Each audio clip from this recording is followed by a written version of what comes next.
Trade to trade यानी T2T stocks mandatory delivery stocks हैं।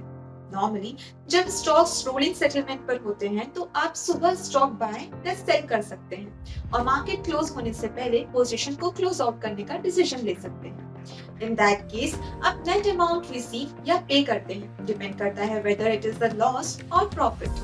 However, this is not possible in T2T stocks क्योंकि आप केवल purchase के केस में डिलीवरी ले सकते हैं या फिर सेल्स के केस में डिलीवरी दे सकते हैं।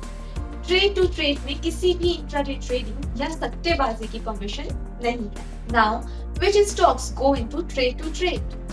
स्टॉक्स को 3 रीजन से T2T में शिफ्ट किया जा सकता है। वो है valuation, volatility and size. For example, if the valuation of the stock is more than twice the valuation of the Nifty or Sensex, then that is the case for shifting to T2T. Also, यदि stock की volatility index से काफी ज्यादा है तो ये भी T2T में शिफ्ट होने का केस है। And lastly, if the market cap of the company falls below rupees 500 crore, the company can be moved to T2T. Typically T2T stocks ज्यादा वॉलेटाइल होते हैं, यहाँ तक कि SME स्टॉक्स को भी लिस्टिंग के दिन T2T में रखा जाता है। Now, how long do stocks stay in T2T?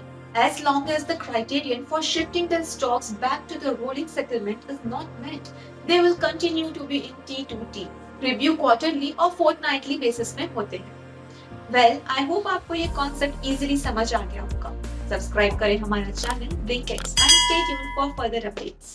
Investments in securities market are subject to market risk. Read all the related documents carefully before investing.